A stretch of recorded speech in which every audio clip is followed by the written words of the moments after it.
Welcome to City Roundtable. This is our program where we're going to focus in depth on topics important to the citizens of Bremerton relating to our Bremerton government. As you know, former Mayor Carrie Bozeman has accepted a position with the Port of Bremerton, so to carry on the mayor's tradition of really communicating with its citizens, we're going to talk to the folks that are helping its city keep running. And pivotal to that is the decision that City Council made last week in regards to how the city will continue to be managed until the election. With me is Council President Cecil McConnell and also our City Attorney Roger Lubovich. Welcome to the show. Hi. Thank you. Thank you. So first of all, we want to hear from Cecil a little bit about your history with Council and what have been your duties prior to the mayor's resignation, Cecil? Well, I got on the council January the 1st, 1996. This is my 14th year on the council. You must like it. You stopped me there. You do like it. Yeah, well, you get a sense of satisfaction out of that when you do things that helps the citizens of the city, solves a problem for them, or gives them some, advantage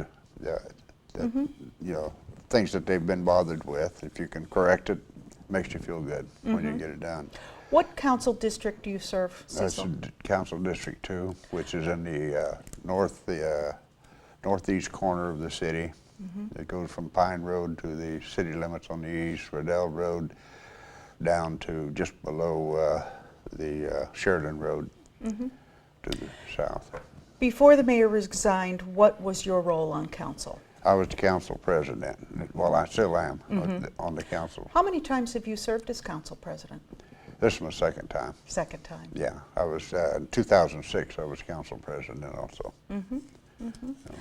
So 1996 is when you started serving the city of Bremerton. I understand you know the charter very well.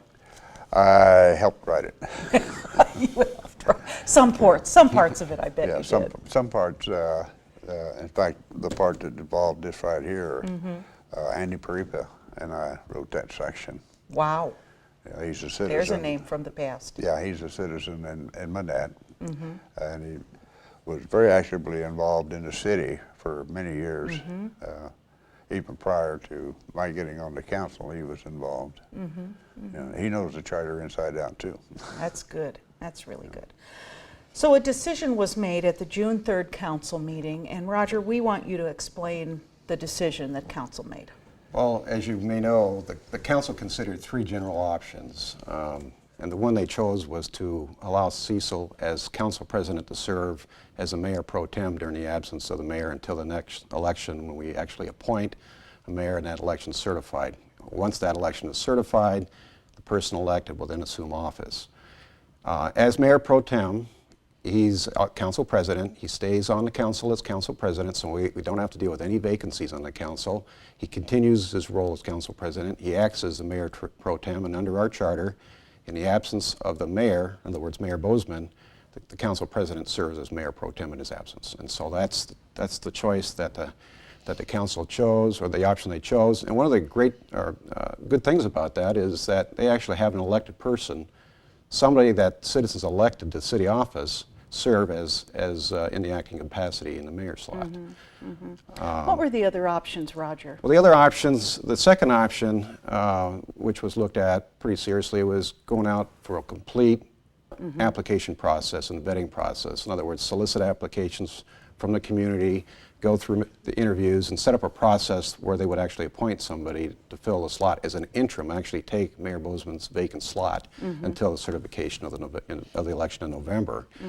One of the concerns, there's a number of concerns raised about that. One is the time frame it would take to appoint somebody to fill that slot. I mean, we're talking about a 5-month period until that election's certified. How long is it going to take to actually go through that vetting process to get somebody appointed to fill that vacancy? And then if you do that process, do you get somebody from outside the council? Do you get somebody that's sitting on the council? Do you appoint somebody that's running for mayor currently, which raise concerns because you're giving somebody an advantage over somebody else. If somebody comes from outside the council, what do they know about city government to deal with what we're doing, deal with operation for the next 3 or 4 or 5 months until the position is filled? So That was the second option, and then the council came up with a third option. It's kind of in between the first and the second. Rather than go through a complete application process to appoint somebody as the interim, full-time interim, and then the other side is just leaving the president, council president as the mayor pro tem, why don't we appoint Cecil into that interim position? And so basically he would have to resign from the council if that option was taken. He'd have to resign from the council, and they'd have to go through another process to fill the vacancy, and they have to do that on council. On your seat. And that takes 30 days. And then also, beyond that, they also have to appoint a new council president. Yeah, they'd have to have an election, council election for new officers. For a new president, right. Yeah. So council decided to go with the mayor pro tem concept. So as mayor pro tem, what are your duties? Well, fortunately, they're not going to be too difficult because the mayor did leave an excellent staff that knows their job and are quite successful at it. And with Roger's guidance as an administrator, I intend to let the departments do their thing. They know what they're doing. They've done an excellent job so far, and I expect them to keep on doing what they've been doing. You know, I understand you're going to do the formalities of being the mayor, anything formal. Well, and it has to be an elected official to sign documents. Exactly. Very good. You did send out an email through Elaine Valencia, your administrative assistant, the mayor's administrative assistant, that Roger's going to run the day-to-day. He will run supervise department heads. Is that correct? That's correct. As Cecil, as council president, now mayor pro tem, he's the CEO of the city. That's why he has to sign the documents. He has final direction, from the administration's part of the government. He's the final say on that. And so he, as CEO, he'll give directive to staff. And as part of that, he's delegating some of the administrative functions to me to help him out. So that's really what's happening. Excellent. Plus, you guys spend a lot of time together anyway. Well, yeah, Roger and I worked on the last change to the city charter that went out. I think, what do you have, 6 items that we changed? I think 6 or 7 items that passed 70% or more each item, so. But Cecil, even before this change, even before Mayor Bozeman announced his resignation, you're at City Hall almost every day. As council president, yeah, I try to check in the council office on a daily basis to know what's going on in there and anything that needs to be attended to on that. Plus, I'm on the phone. When I'm out of there, my phone is on and available. That's right. That's right. Do you see this affecting how the city is run at all? Not really. Like I said, the staff is excellent. They know their job, and I don't expect any change in the way they do perform their duties. They're going to continue on as if Mayor Bozeman was still in the office down there. Just continue to do their job and run their departments. Do their job the way they have been.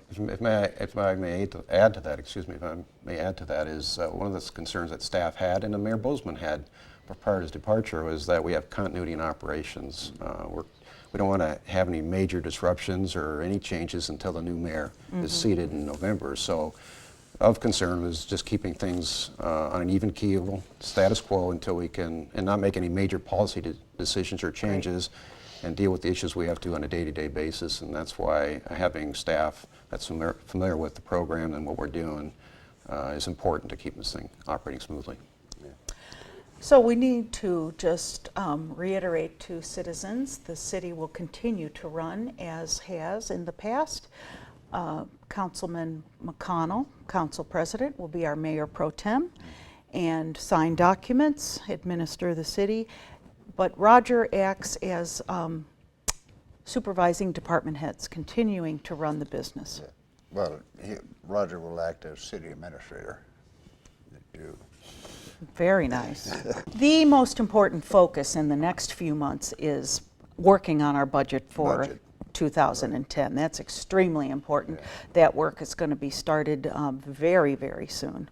So I know, Roger, that's going to be really the focus of department heads and our finance department. Get those documents out so we can all start prepping our budget for the next year and working with that. Yeah, we're going to actually start a little bit of that tomorrow as the department heads are going to sit around and look at what we have this year. You know, we've been through some budget cuts this year already and Absolutely. some concessions. And a lot of the thought is, why don't we just keep working on that and roll the budget over for 2010, but there's still going to have to be some adjustments. So we want to make sure that everything's on the table, it's very transparent, and then everybody gets their thoughts on the table, figure out what direction we need to go, if that's the direction we need to go, and look at our calendar and how we're going to present things to council as we go along and interact and get direction from them. So it is the biggest focus right now is the budget. We came into the year with shortfalls. We're probably going to go into next year into shortfalls, and we just want to make sure that we deal with it up front now, not wait. We're not going to come in with a bunch of wish lists of things we'd like to have That's those right. cut back out, and then have to go back and deal with the shortfalls and you know, things like that. So that's what we're going to focus in. We're going to start that discussion tomorrow. Let's wrap up with a look at the election. We will have a primary election in August, and I believe there are 5 candidates now for mayor. The primary will happen in August. It will give us a top 2. Those 2 will continue in the election in November. I believe it's the first Tuesday of November. It takes almost a week, 2 weeks for certification, do you think? I think it's 2 to 3 weeks. Usually it's the later Normally part. 10 days to 2 weeks before they get it certified. As soon as that is certified and we have a chosen mayor, that mayor will be put into office, The correct? mayor-elect will become the mayor as soon as the election is certified. That's correct. That's great. Wonderful. We look forward to your leadership, Mayor, and Mayor Pro Tem, Councilman Cecil. He's got a lot of different names. And Roger, you're going to be an awesome leader as well. Thank you for joining us. We're going to go now to our wastewater treatment plant. You're going to see a segment with myself and Pat Coxon, and we'll be right back.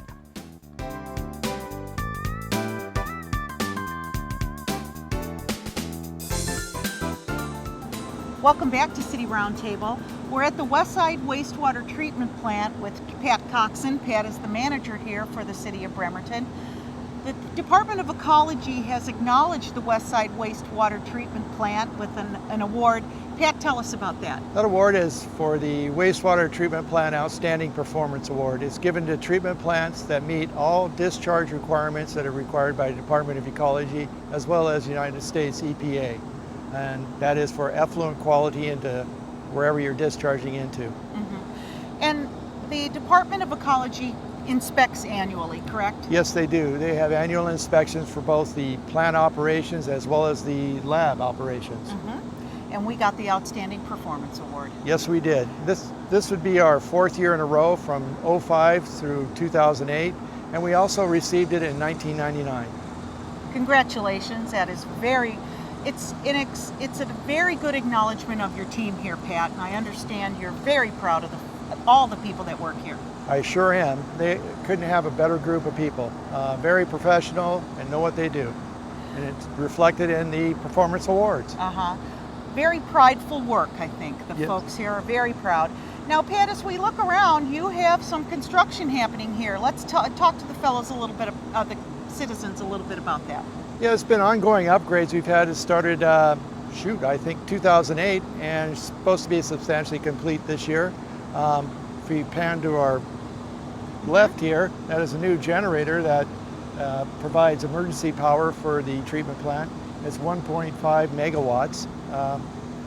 And when we did our tour, we did a really good tour of this facility late fall, probably September, October last year, and that was you were just installing it, wasn't quite online yet. Correct, and it is now online and 100% operational. So if we suffer any power outages here, that generator will come online and we won't miss a beat.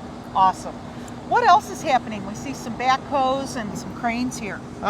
We're upgrading our dissolved air flotation thickener, big word, but to RDT, which is a rotating drum thickener, and that's for thickening up our waste activated sludge, which is our biological process, before we discharge it into the digesters. It's to get the water out so that we don't use all the room in the digesters. And we're also installed new screens in the influent, a new boiler, and you can see the backhoe here, we're going to have an air gap system for the treatment plant to get it off the potable water line. Very good.